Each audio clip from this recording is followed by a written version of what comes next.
بسم اللہ الرحمن الرحیم۔ السلام علیکم۔ میں Nazish Kamran Dubai international public school and college Mansehra سے۔ جی عزیز بچوں، آج ہم سیکنڈ ایئر کا دوسرا چیپٹر کریں گے، دوسرا افسانہ کریں گے۔ پچھلے لیکچر میں آپ کو افسانہ منظور پڑھا چکی ہوں، اور آج ہم دوسرا افسانہ کریں گے، محسن محلہ۔ اب یہ ان افسانوں کی ترتیب ایسے اس لیے ہے کہ آپس میں ملتے جلتے ہیں افسانے۔ یہ منظور اور محسن محلہ افسانے آپس میں ملتے جلتے ہیں، سٹوری بھی اور ان کی تھیم بھی، تو اس لیے یہ ساتھ ساتھ چل رہے ہیں۔ چلیں جی، آج ہم اپنا دوسرا افسانہ کرتے ہیں۔ افسانے کا نام ہے محسن محلہ۔ اشفاق احمد اس کے رائٹر ہیں، مصنف اس کے اشفاق احمد ہیں۔ یہ افسانہ ہے۔ اب یہ افسانہ جس کردار کے ارد گرد گھومتا ہے اس کا نام ہے ماسٹر الیاس۔ اب سب سے پہلے ماسٹر الیاس کون تھے؟ ماسٹر الیاس ایک مہاجر تھے اور ان کا تعلق امبالہ سے تھا۔ امبالہ جو ہے بچے، وہ بھارت کے ہریانہ ریاست کا ایک شہر ہے، اور ان کی اردو اکثر اگر آپ نے انڈین موویز میں دیکھا ہوگا تو ان کی اردو بولنے کا جو سٹائل ہے وہ تھوڑا سا مختلف ہے، اور اس لیے ان کے بارے میں لوگ کہتے تھے کہ ماسٹر الیاس امبالہ سے آئے ہیں، کیونکہ وہ اردو بولی اس طرح کی بولتے تھے۔ لیکن ان کے بارے میں کوئی صحیح طریقے سے جانتا نہیں ہے کہ ماسٹر الیاس کون ہیں اور کہاں سے آئے ہیں۔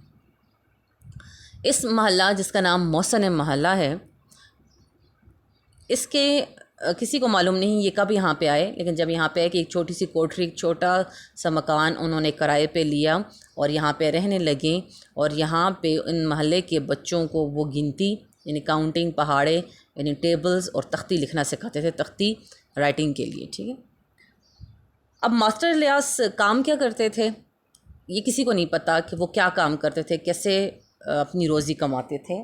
کوئی یہ سوچتا تھا کہ شاید وہ کسی سبزی منڈی میں کام کرتے ہیں، یا کوئی کہتا تھا کہ محلے میں پھیری لگاتے ہیں، کوئی کہتا تھا کہ دیہڑی پر کسی رنگ روغن کے کارخانے میں کام کرتے، دیہڑی یعنی ڈیلی ویجز پر۔ لیکن یہ سب کو معلوم تھا کہ وہ انتہائی قسم پرسی سے اور انتہائی مشکل سے اپنی زندگی بسر کر رہے ہیں۔ اب ماسٹر الیاس کی شخصیت کیسی تھی؟ بہت سیدھے سادے تھے، شکل و صورت کے خوبصورت نہیں تھے، بہت سیدھے سادے تھے، سادہ انسان تھے، جھوٹ نہیں بولتے تھے، کسی کو دھوکہ نہیں دیتے تھے، کسی سے ہیرا پھیری نہیں کرتے تھے، یعنی کسی کے ساتھ فراڈ نہیں کرتے تھے۔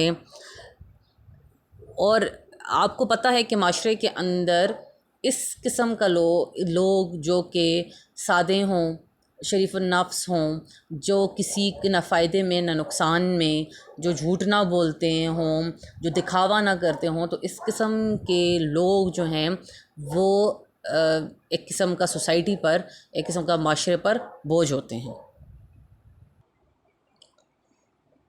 اور آپ کو جیسے میں نے پہلے بتایا کہ امبالہ کے رہنے والے تھے اور وہ بولی اس قسم کی بولتے تھے، تو اردو بولنے میں بھی ان کی املا کی غلطیاں ہوا کرتی تھیں، اور علم بیان کی غلطیاں کرتے تھے، اردو صحیح طریقے سے نہیں بولتے تھے، اس لیے لوگ اس سے زیادہ دوستی کرنا پسند بھی نہیں کرتے تھے اور زیادہ دیر اس کے پاس بیٹھتے بھی نہیں تھے۔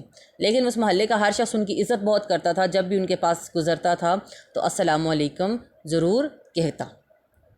اب آپ کو میں نے بتا دیا، ذرا ماسٹر الیاس کا تعارف بتا دیا، ماسٹر الیاس کون تھا، کیا شخص تھا، اور کیسے کس قسم کا، کس مزاج کا شخص تھا۔ اب کہانی کی طرف آتے ہیں کہ کہانی کیا ہے۔ کہانی یہ ہے کہ ماسٹر الیاس جب اس محلے میں آئے تو انہوں نے ایک گھر کرائے پہ لیا تھا، اور اب انہوں نے 6 ماہ سے اس کا کرایہ ادا نہیں کیا، اور مالک مکان جو ہے وہ کرایہ وصول کرنے آتا ہے، اور اس کا تقاضا یہ ہوتا ہے کہ جو 6 ماہ کی کرایہ جو بنتا ہے وہ 180 روپے ہیں، ٹھیک ہے۔ اور صرف ماسٹر الیاس کے پاس اس وقت موجود رقم 50 روپے تھی، لیکن مالک مکان کی ضد یہ تھی کہ اس کو 180 یکمشت چاہیے، یکمشت یعنی ایک ساتھ چاہیے۔ وہ 6 ماہ کا کرایہ 180 روپے جو بنتا ہے وہ ایک ساتھ اس سے لے کے جائے گا، جبکہ ماسٹر الیاس کے پاس صرف 50 روپے موجود ہیں۔ اور جب مالک مکان جاتا ہے تو اس کو دھمکی دے کے جاتا ہے کہ یہ 2-3-4 دن میں اگر تم نے مجھے 180 روپیہ جو 6 ماہ کا کرایہ ٹوٹل بنتا ہے نہ دیا تو میں تمہارا سامان باہر پھینکوا دوں گا۔ تو ماسٹر الیاس بڑا پریشان ہو جاتا ہے اور یہ سوچتا ہے کہ وہ پیسے کہاں سے لائے گا۔ اس سے پہلے ایسا ہوتا تھا کہ جب بھی مالک مکان آتا تو 30-40-50 جتنے پیسے ہوتے وہ لے کے اور آگے کی تاریخ دے کے چلا جاتا، لیکن اس دفعہ مالک مکان بھی بضد تھا کہ وہ سارا کا سارا کرایہ 180 روپے جو 6 ماہ کا کرایہ بنتا ہے وہ اس سے یکمشت لے گا۔ اب ماسٹر الیاس بڑا پریشان ہوتا ہے، بڑا روتا دھوتا ہے اور بڑی جو ہے ظاہر ہے کیونکہ غریب شخص ہے، اس کے پاس کوئی کام کاروبار بھی اس کا نہیں ہے، بڑی قسم پرسی سے زندگی گزارا ہے اور 180 روپے اس کے پاس یکمشت نہیں تھے۔ جب وہ مقررہ تاریخ تک وہ پیسے نہ جمع کر پایا تو مالک مکان آیا اور حسب وعدہ اس کا سارا سامان اٹھا کے گھر سے باہر پھینک دیا اور اپنی کوٹری کو جس میں ماسٹر الیاس رہتے تھے اس کو تالا لگا کے چلا گیا۔ اب ماسٹر الیاس نے وہ اپنا سارا سامان اٹھایا اور اس کے گھر کے سامنے ٹرانسفارمر والا کھمبا تھا، ان 2 کھمبوں کے بیچ اس نے چادر باندھ کر اور نیچے اپنی چارپائی بچھا دی اور جو تھوڑا بہت سامان تھا وہ آس پاس رکھ لیا۔ اب ماسٹر الیاس بڑا پریشان ہو گیا کہ اب سر چھپانے کے لیے ٹھکانہ بھی نہیں ہے۔ تو اگلے دن وہ کیا کرتا ہے کہ محلے کے لوگوں کے پاس جاتا ہے کچھ ادھار مانگنے کے لیے۔ سب سے پہلے وہ شیخ کریم کی حویلی میں جاتا ہے۔ شیخ کریم اس محلے کا ایک شخص ہے، امیر شخص ہے، اس کی حویلی پہ جاتا ہے اور اس سے 200 روپے جو ہے وہ ادھار مانگتا ہے۔ لیکن شیخ کریم جیسے میں نے آپ کو بتایا کہ ایک سادہ لو شخص تھا، فریب دھوکہ جھوٹ نہیں تھا، تو اور شکل و صورت بھی عام سی تھی، کسی کے فائدے میں نہیں تھا۔ تو آپ کو پتہ ہے کہ ہمارے سوسائٹی میں یا معاشرے میں مدد بھی ان لوگوں کی جاتی ہے یا قرض بھی یا پیسہ بھی ان لوگوں کو دیا جاتا ہے جس سے کوئی فائدے کی امید ہو۔ انسان دوسرے کی مدد اس لیے کرتا ہے کہ کل وہ مشکل وقت میں میرے کام آئے گا۔ ظاہر ہے کہ ماسٹر الیاس کے پاس ایسا کچھ بھی نہیں تھا جو کہ شیخ کریم کی مدد کرتا، تو اس وجہ سے اس نے اس کو پیسے دینے سے انکار کیا۔ پھر اس کے بعد وہ اسماعیل بزاز کی دکان پہ گیا۔ بزاز کہتے ہیں کپڑے والے کو۔ تو بزاز اسماعیل اس کا نام تھا شخص کا جس کو کپڑے کی بزاز کہتے ہیں، کپڑے کی دکان والے کو، کپڑے کی دکان تھی، وہاں گیا۔ اب اس نے دیکھا کہ جب اتنا امیر شخص شیخ کریم نے اس کو 200 روپے نہیں دیے تو وہ کیا کرتا ہے، تھوڑی سی پیسوں میں کمی کرتا ہے اور 150 روپیہ جو ہے وہ اسماعیل بزاز سے مانگتا ہے۔ غرض اسماعیل بزاز بھی کیا کرتا ہے، اس کو انکار کر دیتا ہے۔ پھر ماسٹر الیاس اس محلے کا کوئی نائی، کوئی حلوائی، کوئی وکیل، کوئی وید کہتے ہیں ہومیوپیتھک علاج کرنے والے، کسی کو اس نے نہیں چھوڑا کہ جس سے اس نے مدد کی درخواست نہ کی ہو، لیکن ہر ایک شخص نے اس کو انکار کیا۔ اب ماسٹر الیاس سب سے نا امید ہو کر واپس آیا اور اسی طریقے سے وہ ہر ایک شخص سے ادھار طلب کرتا رہا، لیکن کسی نے اس کو ادھار نہیں دیے۔ اب ٹرانسفارمر کے اس کھمبے کے نیچے سوتے سوتے اس کو 8واں روز ہو گیا تھا، اور جب ماسٹر الیاس 8ویں روز کے بعد اس کی طبیعت خراب ہونے لگی تو جب وہ وہاں کے ڈاکٹر کے پاس گیا، انہوں نے اپنی نبض چیک کرائی تو ڈاکٹر نے اس کو کہا کہ تمہیں نمونیا ہے۔ ڈاکٹر نے اس کو نمونیا تشخیص کیا کہ تمہیں نمونیا ہے، کیونکہ جب سامان اس کے گھر سے باہر پھینکوایا تھا سردی کا موسم تھا اور آج 8ویں روز وہ کھمبے کے نیچے کھلے آسمان تلے سو رہا ہے۔ جب یہ 8 دن وہ کھمبے کے نیچے سوتا تو مصنف کہتے ہیں کہ اس محلے کا ہر شخص جب ماسٹر الیاس کے پاس سے گزرتا تو اس کو سلام ضرور کرتا، جی ماسٹر صاحب کیسے ہیں آپ، کیا کر رہے ہیں، دھوپ لگا رہے ہیں؟ تو ماسٹر الیاس بھی ہنس کے کہتے جی ذرا ٹھنڈ لگ رہی تھی اس لیے کھمبوں کے درمیان چارپائی لگا کر دھوپ لگا رہا ہوں۔ حالانکہ محلے کے ہر شخص کو کہانی کا پتہ ہے، لیکن ہر ایک شخص انجان بن کر صرف ماسٹر الیاس کی کیا کرتا ہے، عزت کرتا ہے، اس کے پاس سے گزرتا تو اس کو سلام ضرور کرتا۔ جب ڈاکٹر نے ماسٹر الیاس کو نمونیا تشخیص کیا تو ساتھ ساتھ انہوں نے اس کو بتایا کہ وہ دودھ بھی روز پیے اور اس کو دوائی وغیرہ دے کے واپس بھیج دیے۔ ڈاکٹر سے سیدھا ماسٹر الیاس جبار حلوائی کی دکان پہ آیا۔ جبار حلوائی کی دکان پہ آیا تو اس نے وہاں سے دودھ خریدا اور دودھ پیا، اور ساتھ میں گڑ گڑا کر رو کر جبار حلوائی کے پاؤں پڑ کر 150 روپے کے قرض کی درخواست کی۔ لیکن اس کا گڑ گڑانا، اس کا رونا بھی بے سود تھا، کوئی فائدہ نہیں تھا۔ جبار حلوائی نے بھی اس کو طنزیہ ہنسی اس کے چہرے پہ پھیل گئی، اور اس نے طنزیہ نظروں سے ماسٹر الیاس کو دیکھا کہ ایسے بے وقوف، ایسے سادے شخص کو کون قرض دیتا ہے۔ غرض ہر جگہ سے مایوس ہو کر ماسٹر الیاس واپس اسی کھمبے کے نیچے جہاں پہ اس کی چارپائی بچھی ہوئی تھی آیا۔ نمونیا ہونے کے 3 روز تک ماسٹر الیاس زندہ رہے، اور چوتھے روز ماسٹر الیاس فوت ہو گئے۔ اب جیسے ہی ماسٹر الیاس فوت ہوئے تو اس محسن محلہ کے ہر شخص کو ماسٹر الیاس کی موت پر بہت دکھ ہوا۔ سارا محلہ بہت خفا ہوا، فوراً سارے محلہ جو ہے وہ مدد کو آن پہنچا۔ کسی نے دری بچھائی، کسی نے چٹائی بچھائی، اور کسی نے جو ہے کھانے پکانے کا انتظام لے لیا، کسی نے چائے کا انتظام لے لیا۔ وہ لوگ جس سے گڑ گڑا کر ماسٹر الیاس پیسے مانگتا رہا، آج وہی شیخ کریم نواز جو ہے اس نے فوراً اپنی جیب سے 200 روپے نکالے اور وہ 2 شخص کو دیے کہ جاؤ تم جو ہے قبر کا انتظام کرو۔ پھر 300 روپے اور جیب سے نکالے، دوسرے 2 آدمیوں کو روانہ کیا کہ فوراً کفن، کافور اور پھول وغیرہ کا انتظام کریں۔ وہ جبار حلوائی نے دودھ، بہت بڑا پتیلا دودھ پتی کے چائے کا ابالا تاکہ وہ لوگ جو دعا کے لیے آئیں گے ان کو چائے پلائی جائے۔ غرض محسن محلہ کے ہر شخص نے جتنی اس کی استطاعت ہو سکی مدد کی، اور دیکھتے دیکھتے ماسٹر الیاس کے جنازے کے لیے 811 روپے جمع ہو گئے۔ بچے، اس افسانے کا نام اشفاق احمد نے محسن محلہ کیوں رکھا؟ اس افسانے کا نام اشفاق احمد نے محسن محلہ اس لیے رکھا کہ انہوں نے طنزیہ طور پر، طنز کے طور پر اس محلے کا نام محسن محلہ رکھا، یعنی احسان کرنے والا محلہ۔ ایسا محلہ جو کہ احسان کرتا ہے دوسرے پر، جو کہ دوسرے کی مدد کرتا ہے۔ اس محلے میں کے لوگوں کی انہوں نے بے حسی کی تصویر کشی انہوں نے کی ہے۔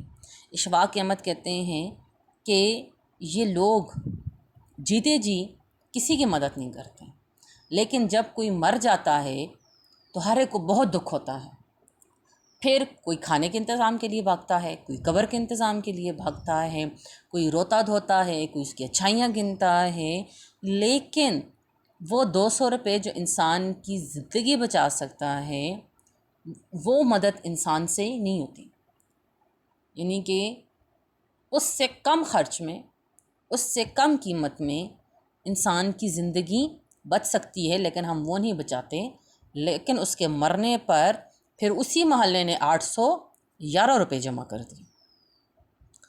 جب بھی آپ کسی افسانے کا آپ لب لباب لکھیں گی، جب بھی کوئی تھیم لکھیں گی، جب بھی کوئی آپ اس کا خلاصہ لکھیں گی، تو آپ یہ ساتھ لکھیں گی کہ یہ دل خراش افسانہ، یا یہ افسانہ جس کو پڑھ کر دل کرچی کرچی ہو جاتا ہے یا آنکھیں نم ہو جاتی ہیں، اس میں مصنف ہمیں یہ کہنا چاہتے ہیں کہ ہمارے معاشرے کی بے حسی کی تصویر کشی کر رہے ہیں، تصویر کھینچ رہے ہیں کہ ہمارے معاشرے میں غریب اور بے سہارا کی مدد کرنی چاہیے ہمیں، لیکن ہم کیا کرتے ہیں کہ صرف مدد اور مصیبت میں کام ہم ان لوگوں کے آتے ہیں کہ جو کہ بدلے میں۔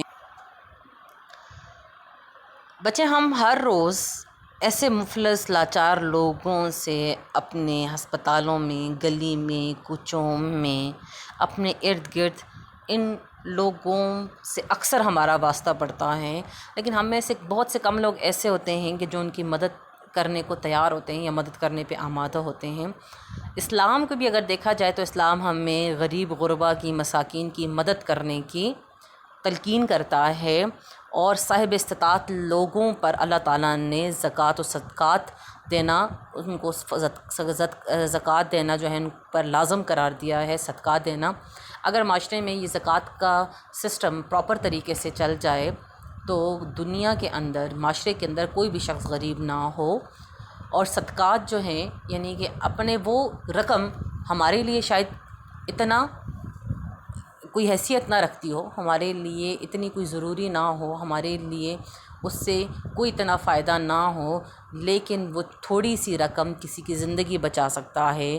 جیسے یہاں پر وہ 150 روپیہ جو کہ ماسٹر الیاس کی زندگی بچا سکتا تھا، اس محلے نے وہ 150 روپیہ اس کو نہیں دیا، جبکہ اس کے مرنے پر اسی محلے نے، اسی کریم شیخ نے 500 روپیہ دیا، 200 اس کی قبر کے لیے اور 200 اس کے کفن دفن، 300 اس کے کفن دفن کے لیے۔ اسی شخص نے اس کے جیتے جی اس کو 200 روپیہ نہیں دیا، اس 200 سے اس کی زندگی بچ جاتی۔ لیکن ہمارے معاشرے کا المیہ ہے کہ جب کوئی مر جاتا ہے تو ہمیں بہت دکھ ہوتا ہے، لیکن جیتے جی ہم اس کی مدد کرنے کو تیار نہیں ہوتے۔ بچے کچھ کام ایسے ہوتے ہیں جو ہمیں دنیاوی فائدے سے بالا تر ہو کے کرنے چاہیے، دنیاوی فائدے کو چھوڑ کے کرنے چاہیے۔ کہیں ہماری چھوٹی سی مدد سے کسی کی زندگی بچ سکے، اور کسی ایک شخص کی زندگی بچانا پوری انسانیت کو بچانے کے مترادف ہے۔ اللہ تعالیٰ ہم سب کو اپنے معاشرے میں اپنے ارد گرد غریب، غربا اور مساکین کی مدد کرنے کی توفیق دیں، کیونکہ یہ ایسی چھوٹی چھوٹی نیکیاں ہیں جو کہ انسان کے لیے ابدی زندگی میں مشعل کا کام دے گی اور اس کی وہ ابدی زندگی آسان کر دے گی۔ تو بچوں، کچھ کام ایسے ہوتے ہیں جو خالصتاً اللہ کی خوشنودی اور اللہ کی رضا کے لیے کرنے چاہیے، کہ اللہ تعالیٰ اس سے خوش ہو جائے گا۔ کسی کو کھانا کھلا دینے سے، کسی